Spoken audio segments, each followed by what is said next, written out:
lig op verhoudings. Martie van Wyk, ons verhoudingsspesialis. Kom ons hoor wat sy.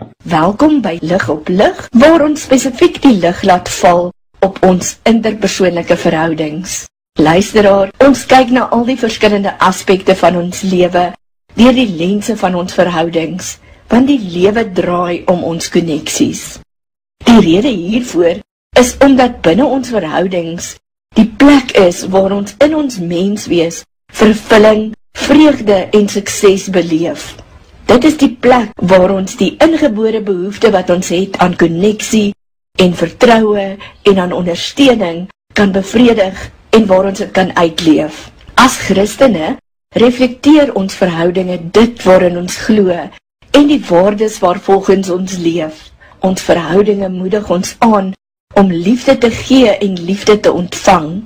Dis binne ons verhoudinge waar ons liefhet, mekaar dien en mekaar vergewe soos wat Christus ons geleer het om te doen. Ons is nie geskep om alleen te lewe of om net vir onsself te lewe nie. Die Bybel beklemtoon hierdie belangrikheid wanneer ons in die bekende vers Matteus 22 vers 39 lees, dat ons ons naaste moet lief hê, soos wat ek myself lief het. Hierin leer ons om sterk ondersteunende gemeenskappe te bou, waarbinne ons mekaar uiteindelik help om geestelik en emosioneel te groei en om sterker te kan wees. Deur ons verhoudinge beeld ons Christus se liefde, sy deernis en ons versorging uit, sodat 'n honger en koue wêreld wat hierna smag, dit kan sien en dit in Christus kan vind. Willem en liewe luisteraar, met hierdie as ons fondasie, of die lense waarmee ons na dinge kyk ons ook graag in hierdie gleef na ons finansiële gesondheid. Om finansiëel gesond te wees, is nie net belangrik vir ons persoonlike welstand nie, maar dit speel ook 'n belangrike rol in ons gesinsstabiliteit. Ons gesin en die mense vir wie ons verantwoordelik is een van ons hoogste prioriteite in ons lewe. Willem Mario Puzo, 'n Amerikaanse draaiboekskrywer, het gesê, "The strength of family, like the strength of an army, lies in its loyalty to each other and the provision for one another's needs." Ek voel daar's baie waarheid in hierdie stelling. Om vir ons gesin te voorsien gaan baie verder as net finansiële ondersteuning. Dit gaan daaroor om stabiliteit en sekuriteit te skep en om te verseker dat daar nooit 'n tekort aan liefde, omgee en versorging is nie. Willem, wanneer ons finansiële gesondheid beleef, stel dit ons in staat om ons huidige behoeftes te bevredig en dit help ons ook om vir toekomstige doelwitte en uitgawes te kan beplan. En dit verseker ons dat die onverwagte hobbels wat daar so maklik in ons lewens gebeur, nie groot spanning en goed veroorsaak nie, maar dat ons dit kan hanteer. As ons op 'n goeie plek in ons finansies is, waar ons kan spaar en waar ons die skuld wat ons het goed kan bestuur, verminder dit ons finansiële angs en spanning en verseker dit dat ons hierdie uitdagings kan hanteer. Dit verseker ook dat ek 'n sterker gevoel van beheer oor my lewe het. Dit maak my vry en stel my in staat om geleenthede aan te gryp, soos om in te skryf vir verdere studies wat baie duur kan wees, en dit maak dit makliker vir my om die onvoorsiene skokke te kan hanteer, soos skielike mediese uitgawes of as ek moet bande opsit. Maar Willem, my finansiële gesondheid raak ook my gesin op verskeie maniere. Ons almal wil in ons gesinne se basiese behoeftes voorsien, soos om behuising te kan voorsien, om vir onderrig te kan betaal, om gesondheidsorg te kan bekostig, en sommer baie meer ander dinge. As my finansies gesond is, kan ek hierdie stabiliteit vir my gesin gee, sonder om my langtermyn doelwitte soos die beplanning vir my aftrede op te offer. 'n Finansieel gesonde huishouding is ook beter toegerus om vir belangrike mylpale te spaar, soos die kinders se onderwys en studies en die aankope van 'n huis. En dan iets baie belangriks om in gedagte te hou, Willem, is die feit dat ons finansiële stabiliteit in ons gesinne beleef, stel ook 'n positiewe voorbeeld vir ons kinders. Hierdeur leef hulle ook verantwoordelike geldbestuur en hulle leer hoe om te beplan vir hulle eie toekoms. Ek weet, liewe luisteraar, dit mag dalk vir julle wees of voel, jy verdien nie genoeg nie, die lewe is net te duur. My salaris dek miskien nie eers die noodsaaklikhede van die lewe nie.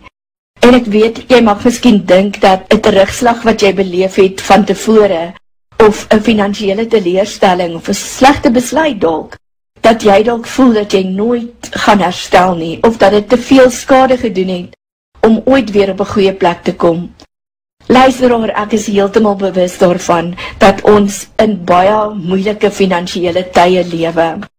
Finansies, en sommer net die lewe met sy uitdagings, is glad nie 'n maklike saak nie. En dan moet ons hier ook uitnooi om kommentaar te lewer, en ook vir ons van u ervarings te vertel. Miskien het u goeie raad waaraan ons nie gedink het nie. Deel dit met ons op ons Facebookblad op Lig op Lig. Ons wil baie graag van jou hoor. Willem en liewe luisteraar, as pastorale beraader en ook in my kapasiteit as finansiële adviseur, weet ek maar te goed dat finansiële probleme een van die grootste oorsake van spanning binne gesinne kan wees, en dat dit die potensiaal het om maklik tot verhoudingsprobleme te lei. Soms, as ons finansies 'n bietjie gesonder is, kan ek konflikte vermy, wat so maklik kan voortspruit uit dinge soos onbetaalde rekeninge, skuld of 'n gebrek aan beplanning. Enige positiewe verandering kan 'n meer harmonieuse gesinsomgewing bevorder. Willem, een van die dinge waarby ek wil uitkom, is dat ek sterk finansiële gesondheid in my gesin kan posisioneer om ons langtermyn aspirasies te kan nastreef. Ons het almal drome van reis, of om 'n besigheid te begin, of om 'n gemaklike aftrede te verseker. En dan natuurlik ook veral om ons kinders die geleentheid te kan gee vir goeie skolastiese onderrig en tersiêre opleiding. Die ideaal is om in staat te wees om te kan keuses maak vanuit 'n plek van bemagtiging en waar ek opsies het, eerder as vanuit 'n plek van noodsaaklikheid waar my opsies maar beperk is. Hierdie keuses wat ek het, kan my algehele lewenskwaliteit verbeter. Met ander woorde, as ek die skool of die universiteit of selfs die studierigting van my keuse kan kies, dan gee dit my baie meer vryheid. Kortom, finansiële gesondheid verseker nie net my persoonlike welstand nie, maar dit bied ook stabiliteit en 'n toekoms vir my gesin. Dit verseker 'n soliede grondslag om sowel kort as langtermyn doelwitte te bereik. Dit verminder my spanning en dit verhoog my lewenskwaliteit. Baie van ons besef die belangrikheid daarvan om vir ons aftrede te spaar, maar ons vergeet dat dit net so belangrik is om terselfdertyd ook voorsiening te maak vir die stygende kostes van skool en studiegelde vir ons kinders. En dis by hierdie punt wat ek 'n rukkie wil stilstaan. Ons leef in 'n wêreld waar kostes van onderwys en onderrig voortdurend styg. Ek wil weer 'n bekende persoon se wyse woorde aanhaal. Hy het gesê, moenie spaar wat oorbly na uitgawes nie, maar spandeer wat oorbly na spaar. Ek wil dit eintlik herhaal dat jy mooi oor hierdie stelling kan dink. Moenie spaar wat oorbly na uitgawes nie, maar spandeer wat oorbly na spaar. En hierdie is natuurlik die wyse woorde van Warren Buffett, 'n man wat beslis iets weet van welvaart bou. Liewe luisteraars, mag u 'n lekker week beleef, en Willem, baie dankie vir die voorreg en die geleentheid om deel te kan wees van hierdie program. Luisteraar, onthou om vir ons jou opinie of jou vraag of jou kommentaar te lewer op ons Facebookblad Lig op Lig. Tot volgende keer, baie liefde en seënwense. Totsiens. Martie van Wyk, ons verhoudingsspesialis.